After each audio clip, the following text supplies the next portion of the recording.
Bölçöktөрдү bölүү. 4-төн 3-тү 2-ден 1-ге бөлөлү. Бөлчөк санды бөлүү үчүн бөлүүчү сандын алымы менен бөлүмүн алмаштырып, андан кийин бөлчөктөрдү көбөйтүп коебуз. Демек, бизде көрүнүп тургандай бөлүүчү сан бул 2-ден 1. Демек, бөлүнүүчү 4-төн 3 санын өзүн жазып, ал эми бөлүүчү санды 2-ден 1-ди ордуна алмаштырып жазабыз.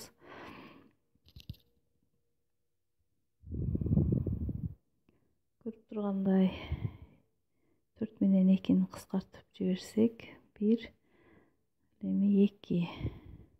2-ге бөлүп жиберебиз. Алымын да бөлүмүн дагы. Демек, 3 менен 1-ди көбөйтсөк 3. Бул жерде 2 менен 1-ди 3-төн 2. Же буну аралаш санга алып келсек, анда 1,2-ден 1.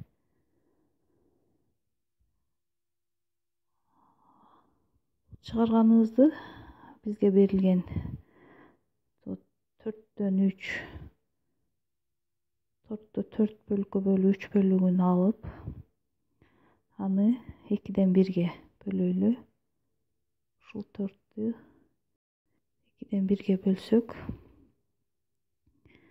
бул жерибиз 2-ден 1, бул жерибиз 2-ден 1.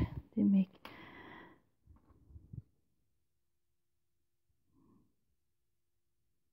bir бүтүн бөлүк 2-ден 1-дин bir бүтүн бөлүгү 1. Ошондой эле биз көрүп турабыз жарымы.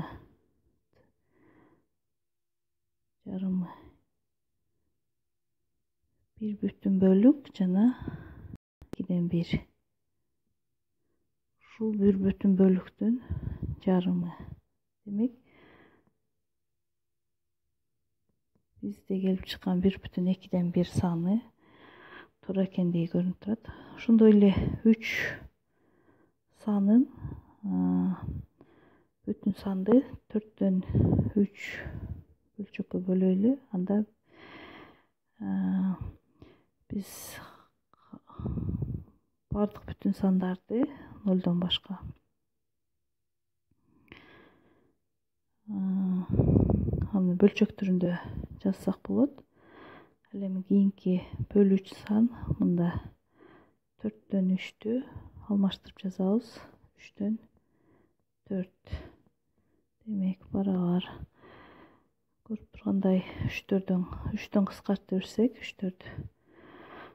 Демек, бөлүмүндө 4, алымында 4, бөлүмүндө 1 сан калат. Же болбосо бул бүтүн сан 4. Демек, берилген бизде 3,4 болсун. Бул 4-ту 4-төн 3 бөлүккө канча жолу бөлсөк болот. Демек, көрүп тургандай 1 бөлүк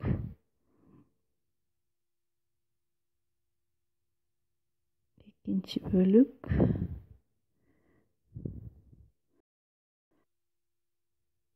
3-нчү бөлүк, ошондой эле 4-нчү бөлүк.